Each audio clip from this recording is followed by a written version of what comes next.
corrente elétrica, ele é de suma importância para nós no terceiro ano, porque é esse movimento ordenado de elétrons, na prática, nos nossos fios de cobre da rede elétrica, o que se movimentam são elétrons, é esse movimento de elétrons produzido, criado por um gerador de energia. O que cria, o que mantém a corrente elétrica é um gerador de energia. Se nós não tivermos um gerador de energia, os elétrons vão ficar aqui, ó, todos desordenados, não vai ter movimento ordenado, então não se tem corrente elétrica. Tem-se movimento de elétrons, mas não se tem corrente elétrica. Então, toda vez que nós pegarmos um material condutor e ligarmos os seus polos a um gerador de energia, uma tomada, uma bateria, qualquer que seja o gerador de energia que produz um polo positivo e negativo, uma diferença de potencial, os elétrons livres vão se movimentar. No caso aqui do condutor sólido, são os elétrons que se movimentam, produzindo uma corrente elétrica. Veja que eu coloquei uma lâmpada aqui, porque se eu ligar só o fio nos extremos da bateria, dá um curto. A partir do momento que eu encosto os dois pedaços dos dois polos aqui no positivo e negativo, a lâmpada acende. Então, todo o aparelho, gente, que está ligado a um gerador de energia, todo condutor que está ligado a um gerador de energia, ele está sendo percorrido por uma corrente elétrica. Corrente elétrica é o movimento ordenado de cargas elétricas através de um condutor sólido ou de líquido, eletrolítico. E como que surge esse movimento? Os elétrons livres são estimulados a se mover pelo condutor, o que gera corrente elétrica por causa da diferença de potencial, que é o que a gente chama de DDP, diferença de potencial ou tensão elétrica. Nós vamos trabalhar mais com o termo tensão elétrica, estabelecida entre as pontas, entre as extremidades do condutor. Essa DDP, essa diferença de potencial, ela é criada por um campo elétrico que foi produzido por um gerador de energia. Sem gerador de energia, não tem corrente elétrica. Muito bem. Esse campo elétrico criado lá no positivo e no negativo, em cada polo positivo e negativo tem um campo elétrico, ele proporciona diferentes níveis de energia, criando essa tensão necessária para movimentar as cargas. Sem o positivo e negativo, não tem corrente elétrica. Muito bem. E como é que a gente calcula essa corrente elétrica? A intensidade da corrente elétrica. A intensidade da corrente elétrica, que nós vamos chamar de I, I não significa intensidade, pessoal. I significa corrente elétrica. Aqui está pequenininho, eu coloquei maior aqui.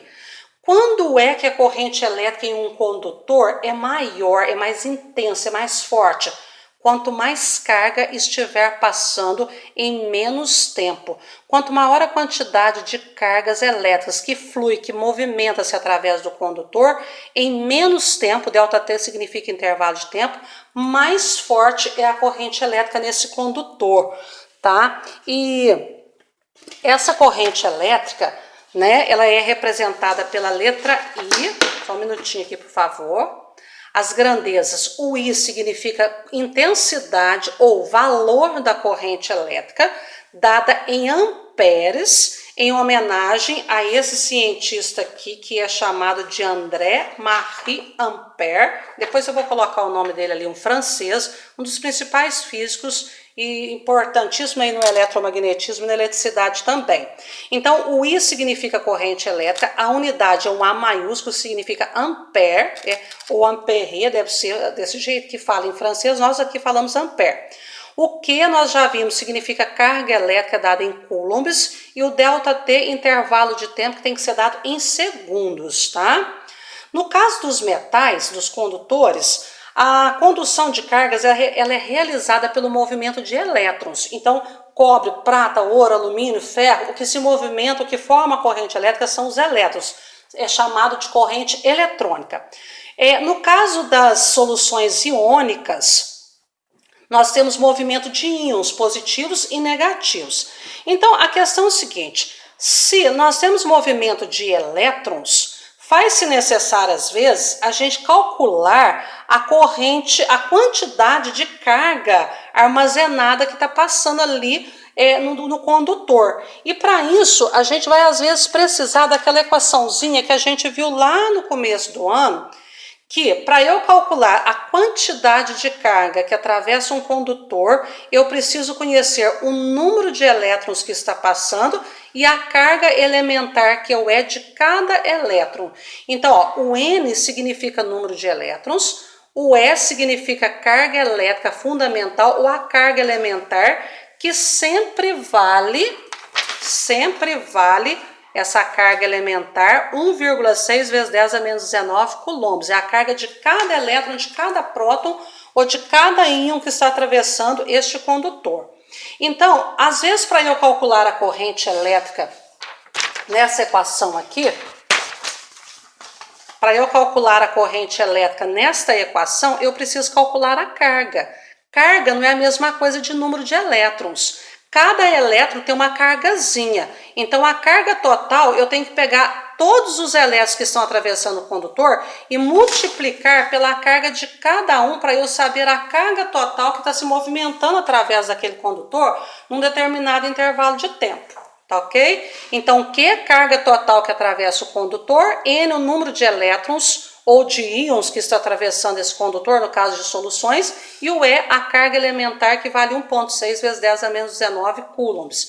Aqui está falando que 1 ampere é 1 coulomb por segundo, cada segundo, tá? O ampere é definido como uma carga de 1 coulomb que atravessa o condutor a cada segundo. É muito comum, gente, nós usarmos um submúltiplo do ampere, que é o miliampere, MA, miliampere. 1 miliampere equivale a 1 vezes 10 a menos 3 amperes. Sabe por quê? Uma corrente elétrica de 1 ampere, ela já é uma corrente forte. Por exemplo, o choque elétrico, ele começa com corrente de 10 miliamperes, 10 vezes 10 a menos 3, ou seja, 0,01 amperes. Isso já é um choquezinho. Um choque de 1 ampere, o que é o choque? É quando a corrente passa para o nosso corpo é condutor. Então, um choque de 1 ampere, ele já pode ser mortal. Aqui só está falando que no caso de condutores iônicos, que são as soluções que participam da corrente elétrica, pode ser formado tanto de cargas positivas, que são os cátions, são os íons positivos, como de cargas negativas, que são os ânions, que são as cargas negativas. Então, nas soluções eletrolíticas, tanto nós podemos ter movimento de cargas positivas quanto de cargas negativas, de cátions e de ânions, tá certo? Aqui está falando que o André-Marie Ampère viveu entre 1775 e 1836, foi um físico francês, nascido em Lyon, foi um dos fundadores do eletromagnetismo, foi uma criança prodígio que dominava a matemática desde os 12 anos e tornou-se professor de matemática, física e química em instituições de ensino superior, tá ok? Tipos de corrente. Nós temos 2 tipos de corrente elétrica. Entre outros tipos, nós vamos falar desses 2. Corrente contínua e corrente alternada. Ambas tratam-se da movimentação de elétrons, de cargas elétricas, mas são diferentes no sentido. Como assim? A corrente contínua, ela é uma corrente onde os elétrons, no caso dos condutores sólidos, são forçados a se deslocar na mesma direção e no mesmo sentido.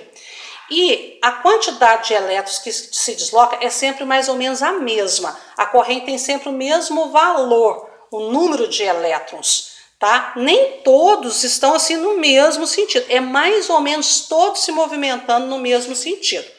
Esse tipo de corrente ocorre em pilhas e baterias, tá? O deslocamento de corrente contínua, onde se desloca na mesma direção e sentido, ocorre em pilhas e baterias. Já a corrente alternada é aquela corrente que muda o sentido, alterna periodicamente, inverte o sentido e o valor periodicamente. É esse tipo de corrente que movimenta-se nas residências produzidas pelas usinas hidrelétricas. A gente não vai falar muito disso, inclusive tem o gráfico, eu não coloquei aqui porque se der tempo a gente ainda vai aprofundar um pouquinho mais nisso aí. Então a corrente alternada alterna, ela inverte de valor e de sentido periodicamente. No caso do Brasil, as nossas usinas produzem corrente que alterna na frequência de 60 Hz. Sabe o que significa isso? Que elas fazem 60 ciclos por segundo. Aumenta, diminui 60 vezes por segundo. É muito rápido. Então a corrente oriunda, né, que movimenta-se em pilhas e baterias, é do tipo contínua. E a corrente que chega às nossas residências é do tipo alternada. Por que que é feito isso? A transmissão de energia elétrica é feita por meio da corrente alternada, pois dessa maneira ocorre menos perda de energia, de força do sinal. Caso a transmissão fosse feita por corrente contínua, a perda de força seria muito grande, o que dificultaria a capacidade de transmissão de energia elétrica, se tornaria inviável. Bom, nós temos também aqui um caso que aquela fórmula I igual a carga sobre tempo, ela só é possível para o caso de corrente constante. E se a corrente não for constante? E se a corrente elétrica for variável, como nesse gráfico aqui? A corrente elétrica I, ela decresceu. Então, nesse caso, existe uma propriedade que quando a corrente elétrica é variável, nós calculamos a carga pela área do gráfico representado na figura. A área do gráfico representado na figura, que no caso aqui é um triângulo. Então, para eu calcular essa carga elétrica dessa corrente que caiu, que decresceu de um valor aqui até zero, nós teríamos que calcular a carga pela área do triângulo, tá certo?